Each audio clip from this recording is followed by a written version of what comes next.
Halo, Assalamualaikum. Kali ini kita akan membahas tentang APBN dan APBD. Kira-kira apa sih APBN dan APBD itu? APBN atau Anggaran Pendapatan Belanja Negara. APBN adalah suatu daftar yang memuat rincian pendapatan dan pengeluaran pemerintah pusat dalam jangka waktu 1 tahun pada tahun tertentu, yang ditetapkan dengan undang-undang dan dilaksanakan secara terbuka dan bertanggung jawab untuk kemakmuran rakyat. APBD atau Anggaran Pendapatan Belanja Daerah. APBD adalah suatu rencana kerja pemerintah daerah yang mencakup seluruh penerimaan dan pengeluaran pemerintahan daerah untuk mencapai pembangunan dalam waktu kurun 1 tahun yang dinyatakan dalam satuan uang dan disetujui oleh DPRD. Sedangkan menurut Undang-Undang Nomor 32 Tahun 2004 Pasal 1 Ayat 14 yang berbunyi, anggaran pendapatan dan belanja daerah yang selanjutnya disebut APBD adalah rencana keuangan tahunan pemerintah daerah yang ditetapkan dengan peraturan daerah. Tujuan APBN. APBN disusun sebagai pedoman penerimaan dan pengeluaran negara dalam melaksanakan tugas kenegaraan untuk meningkatkan produksi, memberi kesempatan kerja, dan menumbuhkan perekonomian. Untuk mencapai kemakmuran masyarakat memiliki tujuan yang pertama, meningkatkan transparansi dan pertanggungjawaban pemerintah kepada DPR dan masyarakat luas. Yang kedua, meningkatkan koordinasi antar bagian dalam lingkungan pemerintah. Yang ketiga, membantu pemerintah mencapai tujuan fiskal. Yang keempat, memungkinkan pemerintah memenuhi prioritas belanja. Yang kelima, membantu menciptakan efisiensi dan keadilan dalam menyediakan barang dan jasa publik melalui proses pemprioritasan. Tujuan APBD. APBD disusun sebagai pedoman pendapatan dan belanja dalam melaksanakan kegiatan pemerintahan daerah. Sehingga dengan adanya APBD, pemerintahan daerah sudah memiliki gambaran yang jelas tentang apa saja yang akan diterima sebagai pendapatan dan pengeluaran apa saja yang harus dilakukan selama setahun. Fungsi APBN. Anggaran Pendapatan dan Belanja Negara atau APBN memiliki 3 fungsi, yaitu yang pertama, fungsi alokasi, memuat rincian penerimaan dan pengeluaran pemerintah. Pendapatan yang dihimpun pemerintah selanjutnya digunakan untuk membiayai berbagai pengeluaran pemerintah di segala bidang sesuai dengan kebutuhan. Perolehan pajak, misalnya, dialokasikan pemerintah untuk membangun sarana dan prasarana pendidikan, jalan, jembatan, dan kepentingan umum lainnya. Yang kedua, fungsi distribusi. Diperoleh dari berbagai sumber penerimaan oleh pemerintah, kemudian didistribusikan kembali kepada masyarakat berupa subsidi, premi, dan dana pensiun. Yang terakhir, fungsi stabilitas. Pelaksanaan APBN yang sesuai dengan alokasi yang telah ditentukan atau tertib anggaran akan dapat menjaga kestabilan arus uang dan arus barang sehingga dapat mencegah fluktuasi dalam perekonomian nasional. Dengan kata lain, menciptakan kestabilan perekonomian nasional. Fungsi APBD. Fungsi APBD dalam Undang-Undang Nomor 33 Tahun 2003 Pasal 66 1. Fungsi otorisasi. Fungsi otorisasi berarti APBD menjadi pedoman dalam pelaksanaan pendapatan dan belanja pada tahun yang bersangkutan. 2. Fungsi perencanaan. Fungsi perencanaan berarti APBD menjadi pedoman bagi pemerintah daerah untuk merencanakan kegiatan pada tahun yang bersangkutan. 3. Fungsi pengawasan. Fungsi pengawasan berarti APBD menjadi pedoman untuk menilai atau mengawasi apakah kegiatan penyelenggaraan pemerintah daerah sudah sesuai dengan ketentuan yang telah ditetapkan. 4. Fungsi alokasi. Fungsi alokasi berarti APBD dalam pembagiannya harus diarahkan dengan tujuan untuk mengurangi pengangguran, pemborosan sumber daya, serta meningkatkan efisiensi dan efektivitas perekonomian. Dan yang terakhir, fungsi distribusi. Fungsi distribusi berarti APBD harus didistribusikan secara merata dan adil. Prinsip APBN. Prinsip APBN memiliki 2 poin. Yang pertama, berdasarkan aspek pendapatan negara, dan yang kedua, berdasarkan aspek pengeluaran. Berdasarkan aspek pendapatan negara ini memiliki 3 poin.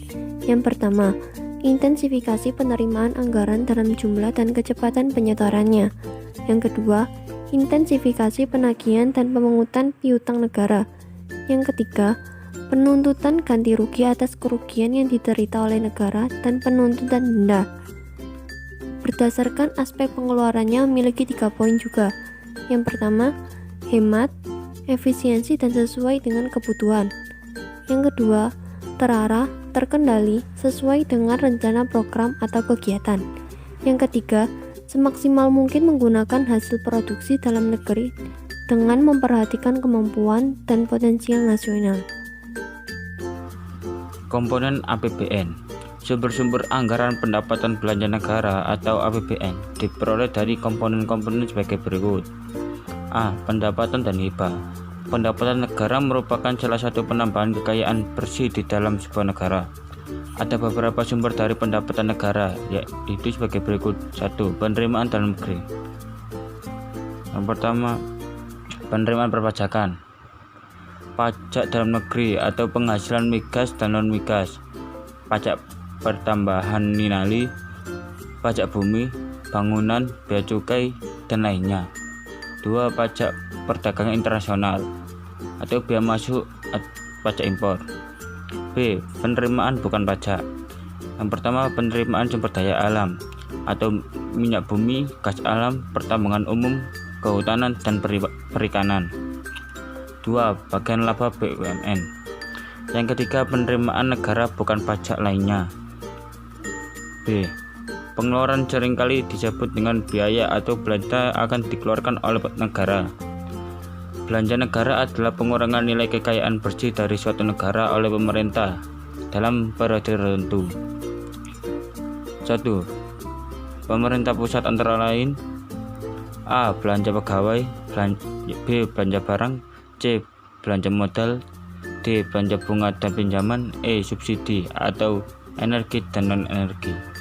Yang kedua, pemerintah daerah: A. Dana bagi hasil, B. Dana alokasi umum, dan C. Dana alokasi khusus. C. Surplus atau defisit anggaran. Surplus anggaran merupakan salah satu keadaan di mana pendapatan negara yang lebih besar dibanding dengan belanja negara, sedangkan defisit merupakan belanja negara yang lebih besar dari pendapatan negara. D. Pembiayaan bersih. Pembiayaan APBN merupakan salah satu penerimaan yang harus dibayarkan kembali atau mengeluarkan yang diterima kembali. Pinjaman luar negeri sekarang dianggap sebagai komponen pembiayaan. Adapun unsur pembiayaan muncul dengan tujuan. Yang pertama, apabila APBN mengalami defisit, unsur pembiayaan akan menjelaskan bagaimana cara menutup defisit, misalnya dengan cara berhutang ke luar negeri. Yang kedua, APBN mengalami surplus. Unsur pembiayaan akan menjelaskan bagaimana surplus atau kelebihan itu akan digunakan atau dibelanjakan. Agar lebih jelas, perhatikan contoh-contoh APBN. Berikut ini menggambarkan APBN sebelum dan sesudah tahun 2012 dan sampai tahun 2014. Komponen APBD. A. Pendapatan. Pendapatan pertama dari pendapatan asli daerah atau pajak dan non-pajak. Yang kedua, dana perimbangan atau bagi hasil pajak dan non-pajak, dana alokasi umum, dan dana alokasi khusus. Yang ketiga, dana otonomi khusus. Yang keempat, dana desa. B. Belanja daerah. Belanja daerah merupakan perkiraan beban pengeluaran daerah yang dialokasikan secara adil dan merata agar relatif dapat dinikmati oleh seluruh kelompok masyarakat tanpa diskriminasi, khususnya pemberian pelayanan umum. Belanja daerah terdiri dari: yang pertama, belanja tak langsung. Belanja yang dianggarkan tidak terkait secara langsung dengan pelaksanaan program dan kegiatan seperti belanja pegawai, bunga, subsidi, hibah, bantuan sosial, belanja bagi hasil, bantuan keuangan, dan belanja tidak terduga. Yang kedua, belanja langsung. Belanja yang dianggarkan terkait secara langsung dengan pelaksanaan program dan kegiatan seperti belanja pegawai, belanja barang dan jasa, dan belanja modal. C. Penerimaan pembiayaan daerah. Sumber penerimaan daerah diperoleh dari: yang pertama, pendapatan asli daerah, yaitu penerimaan yang diperoleh dari pungutan daerah seperti pajak daerah, retribusi daerah, hasil pengelola kekayaan daerah, keuntungan dari perusahaan-perusahaan milik daerah, dan lain-lain. 2. Perimbangan. Dana perimbangan adalah dana yang dialokasikan dalam APBN untuk daerah. Dana perimbangan meliputi dana bagi hasil, dana alokasi umum, dan dana alokasi khusus. A. Dana bagi hasil, yaitu dana yang berasal dari APBN yang dialokasikan kepada daerah sebagai bagi hasil dari pengelolaan sumber daya alam di daerah oleh negara. B. Dana alokasi umum, yaitu dana yang berasal dari APBN yang dialokasikan kepada daerah dengan tujuan sebagai wujud dari pemerataan kemampuan keuangan antar daerah. C. Dana alokasi khusus, yaitu dana yang bersumber dari APBN yang dialokasikan kepada daerah tertentu dengan tujuan untuk mendanai kegiatan khusus daerah yang disesuaikan dengan prioritas nasional. Yang ketiga, pinjaman daerah. Dan yang keempat, penerimaan lain-lain yang sah. D. Pengeluaran pembiayaan daerah. Jenis pembelanjaan daerah adalah sebagai berikut. Yang pertama, belanja rutin, yaitu pengeluaran yang secara rutin dibelanjakan oleh pemerintah daerah, antara lain untuk belanja gaji, belanja pemeliharaan, belanja barang. Yang D. Belanja perjalanan dinas. Yang kedua, belanja pembangunan, yaitu semua jenis pengeluaran untuk kegiatan pembangunan di daerah yang meliputi pelaksanaan proyek fisik dan non-fisik.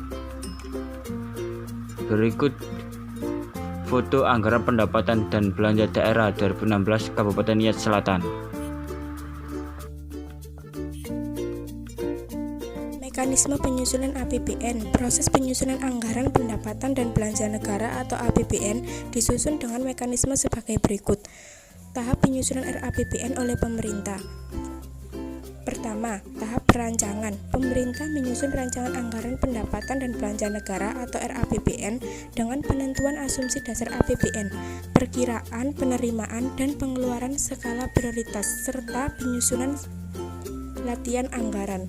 Asumsi dasar APBN meliputi pertumbuhan ekonomi negara, inflasi, nilai tukar mata uang rupiah, suku bunga sertifikat Bank Indonesia atau SBI 3 bulan terakhir, harga minyak nasional, lifting. Kedua, tahap rapat antar komisi dengan mitra kerjanya untuk membahas rancangan tersebut atau departemen. Ketiga atau terakhir, yaitu tahap finalisasi penyusunan RAPBN oleh pemerintah. B. Tahap pembahasan dan penetapan RAPBN menjadi APBN dengan Dewan Perwakilan Rakyat. Dimulai dengan pidato Presiden sebagai pengantar RUU APBN dan nota keuangan. Kemudian dilanjutkan dengan pembahasan baik antara Menteri Keuangan dan Panitia Anggaran Dewan Perwakilan Rakyat DPR atau antar komisi dan departemen terkait. Menteri Keuangan dan Panitia Anggaran Dewan Perwakilan Rakyat atau DPR atau antar komisi dan departemen terkait akan menetapkan penerimaan atau penolakan RAPBN tersebut. Tahap pelaksanaan APBN. Jika RAPBN diterima, maka akan disahkan menjadi APBN dan disampaikan kepada pemerintah untuk dilaksanakan.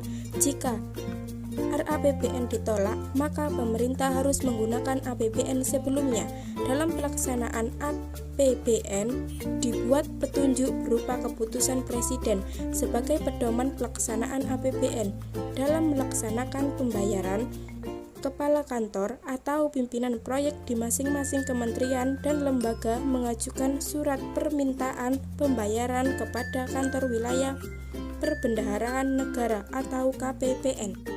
D. Tahap pengawasan pelaksanaan APBN. Tahap pengawasan dilakukan oleh pengawas fungsional, baik berasal dari eksternal, luar pemerintah maupun internal dalam pemerintah, instansi yang berwenang antara lain Badan Pemeriksa Keuangan. E. Tahap pertanggungjawaban pelaksanaan APBN. Sebelum berakhirnya tahun anggaran, biasanya di bulan November, pemerintah melalui Menteri Keuangan membuat laporan pertanggungjawaban bulan atas pelaksanaan APBN dan melaporkannya dalam bentuk rancangan perhitungan anggaran negara atau RUU PAN yang selambat-lambatnya dilakukan 15 bulan setelah berakhirnya pelaksanaan APBN tahun anggaran terkait. Laporan ini harus disusun atas realisasi yang telah diaudit oleh Badan Pemeriksa Keuangan atau BPK. Mekanisme penyusunan APBD. Cara penyusunan APBD. Penyusunan APBD dilaksanakan melalui tahapan sebagai berikut. Pemerintah daerah menyusun RAPBD, kemudian diajukan kepada DPRD. Oleh DPRD disidangkan. Apabila di dalam sidang diterima, maka menjadi APBD atau perda. Apabila ditolak, maka menggunakan APBD tahun lalu. B. Pelaksanaan, pengawasan, dan pertanggungjawaban APBD. Pelaksanaan, pengawasan, dan pertanggungjawaban APBD dilaksanakan sebagai berikut. 1. Pelaksanaan APBD berdasarkan APBD yang sudah disahkan. Kepala daerah menetapkan RASK atau Rancangan Anggaran Satuan Kerja menjadi DASK atau Daftar Anggaran Satuan Kerja. DASK yang memuat pendapatan dan belanja setiap perangkat daerah. Inilah yang akan digunakan sebagai dasar pelaksanaan semua penggunaan anggaran. Kedua, pengawasan APBD. Agar tidak terjadi penyimpangan, pelaksanaan APBD harus diawasi. Lembaga yang bertugas mengawasi pelaksanaan APBD adalah DPRD dan pejabat internal yang diangkat oleh kepala daerah. Ketiga, pertanggungjawaban APBD. Ada dua macam laporan pertanggungjawaban APBD yang dilakukan kepala daerah, yaitu laporan anggaran pelaksanaan APBD triwulan yang disampaikan setiap 3 bulan sekali, dan laporan pelaksanaan APBD tahunan yang disampaikan setiap akhir tahun. Pengaruh APBN terhadap pembangunan. Pengaruh APBN ini sangatlah besar sekali terhadap pembangunan infrastruktur di dalam negeri. Karena pembangunan infrastruktur membutuhkan dana yang besar sehingga APBN memang diperuntukkan untuk pembangunan. APBN merupakan dana dari rakyat sehingga harus dipergunakan untuk kesejahteraan rakyat dengan pembangunan fasilitas sekolah, jembatan, rumah sakit, jalan raya, maupun fasilitas umum lainnya. Pengaruh lain APBN terhadap pembangunan adalah sebagai berikut, yaitu 1. Meningkatkan pertumbuhan ekonomi masyarakat. 2. Menciptakan kestabilan keuangan atau moneter negara. 3. Menimbulkan investasi masyarakat karena dapat mengembangkan industri-industri dalam negeri. 4. Memperlancar distribusi pendapatan. Yang kelima, memperluas kesempatan kerja. Karena terdapat pembangunan proyek-proyek negara dan investasi negara sehingga dapat membuka lapangan kerja yang baru dan dapat meningkatkan kesejahteraan masyarakat. Faktor yang bisa menghambat pembangunan adalah adanya korupsi yang dilakukan oleh pejabat terkait sehingga fasilitas yang dibangun tidak sesuai dengan standar keselamatan. Dana APBN harus selalu diawasi, dimonitor, dan dikontrol dalam penggunaannya untuk pembangunan infrastruktur. Selanjutnya, pengaruh APBD terhadap pembangunan. APBD berpengaruh besar terhadap pembangunan.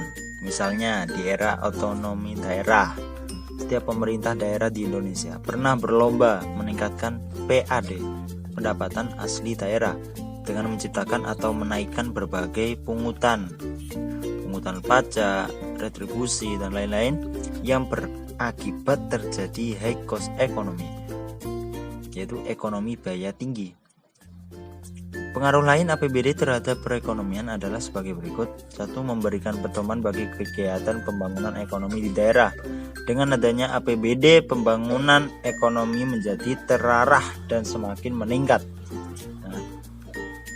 Kedua, alat perbaikan perekonomian. Jika daerah mengalami gejala ekonomi yang buruk, misalnya mengalami ekonomi biaya tinggi, APBD dapat digunakan sebagai alat untuk memperbaiki perekonomian.